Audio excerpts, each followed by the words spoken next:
Analyst IAS. तो आज हम डिस्कस कर रहे हैं सेल्फ रिलायंट इंडिया फंड, जो कि स्पेसिफिकली एमएसएमई के लिए है।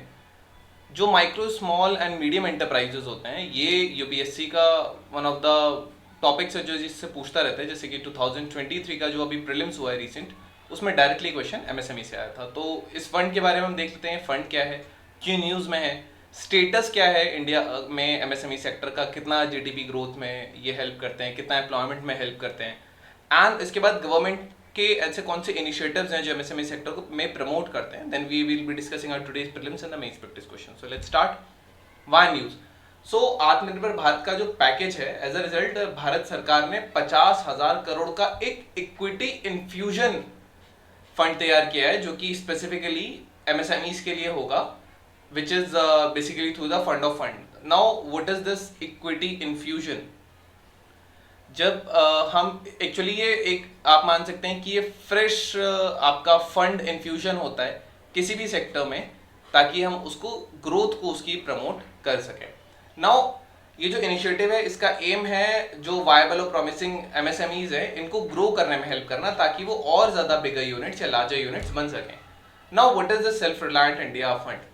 ये जो फंड है 2021 में ये एस्टैब्लिश हुआ था। ये category second alternative investment fund है। अल्टरनेटिव इन्वेस्टमेंट फंड्स 3 टाइप के होते हैं, कैटेगरी 1, कैटेगरी 2 एंड कैटेगरी 3।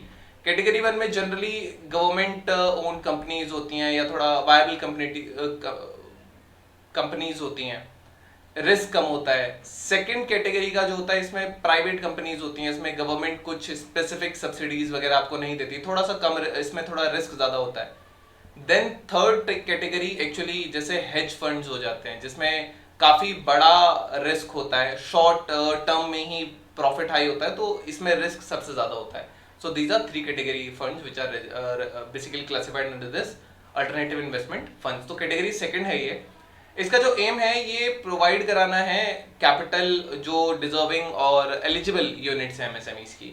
तो टोटल साइज की अगर हम बात करेंगे तो 50,000 करोड़ का फंड है, जिसमें से 10,000 करोड़ जो है वो इंडियन गवर्नमेंट देगी, और बाकी के जो 40,000 करोड़ हैं वो प्राइवेट इक्विटी या जो प्राइवेट वेंचर कैपिटल फंड्स होते हैं इनके थ्रू आएगा।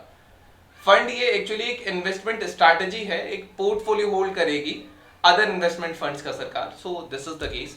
नाउ अकॉर्डिंगली ये जो फंड है, ये मदर और डॉटर फंड्स, इसमें 2 टाइप के फंड्स हैं जो कि प्राइवेट इक्विटी या अदर फंड्स को एक्चुअली लेवरेज करेगा। और ये जो इनिशियल जो बजटरी इन्फ्लूजन था, उसके जो इम्पैक्ट है उसको एक्चुअली कई गुना मल्टीप्लाई कर देगा। कैसे कर देगा? जो डॉटर फंड्स होते हैं, मतलब अगर हमने किसी एमएसएमई को ऑलरेडी एक फंड दे रखा है and it is working in a very good condition and it is growing, तो इस फंड को ऑलरेडी जो हम और ऊपर से जो फंड देंगे, that would be the mother fund.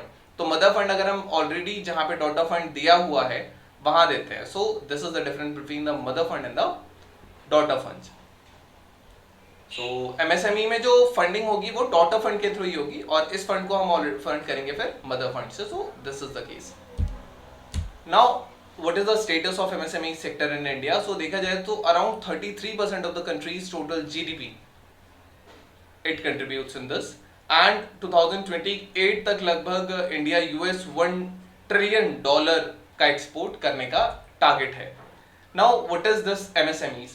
2023 में यहीं से क्वेश्चन आया था, माइक्रो स्मॉल मीडियम एंटरप्राइज में क्या डिफरेंस है। तो माइक्रो एक्चुअली जिसमें 1 करोड़ तक का इन्वेस्टमेंट है, और जो एनुअल टर्नओवर होता है वो लगभग 5 करोड़ तक का होता है, it's up to 5 crore. Then small में जो इन्वेस्टमेंट होता है it is around 10 crore and annual turnover is around 50 crore.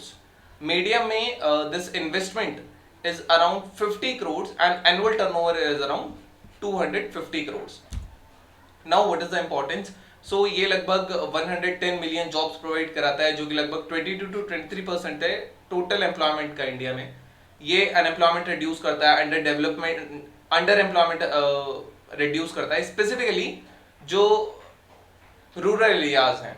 So inclusive growth देता है, पॉवर्टी रिडक्शन देता है। एमएसएमई एक कल्चर है एंटरप्रेन्योरशिप का और इनोवेशन का, नए स्टार्टअप्स का, अपने बिजनेस स्टार्ट करना, इंडिजिनस टेक्नोलॉजीज को प्रमोट करना एंड न्यू प्रोडक्ट्स और सर्विसेज को डेवलप करना, इसमें इसका ज़्यादा योगदान रहता है। अगर हम लार्ज स्केल कंपनी से इसको कंपेयर करें तो ये basically it helps to industrialise the rural areas of India और ये भी बहुत मिनिमल कैपिटल कॉस्ट पे हो जाता है।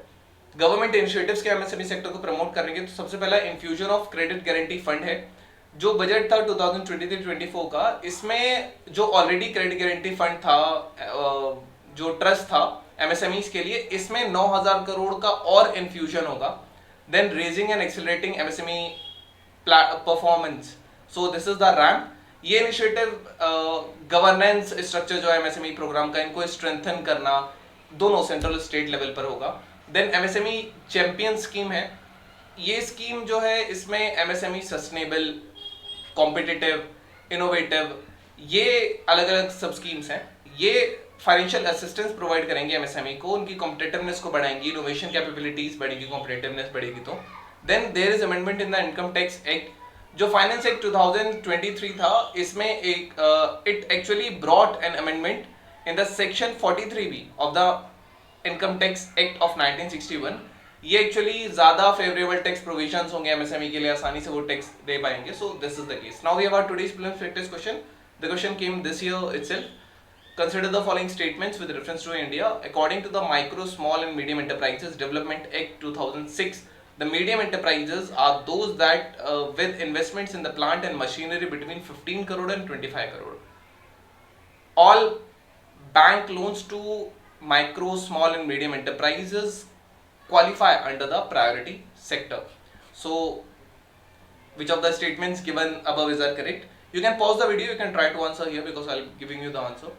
सो अभी हमने पढ़ा था कि जो एमएसएमई के क्लासिफिकेशन था, that was not between 15 and 25 crore. अगर हम वापस से उस स्लाइड पे जाएं, here it is, it's up to, basically investment की बात हो रही है तो वो 10 करोड़ तक का है। So you can just eliminate this question, this sentence. So your correct answer is B. It's B only. Priority sector में ही आते हैं। Then we have our mains practice question. Goods and services tax can be used to address the payment issues in the MSME sector. Explain. So this was all about today's video and session. Hope you understood it. Thank you. Have a nice day and stay tuned with Analyst IAS for your better preparation.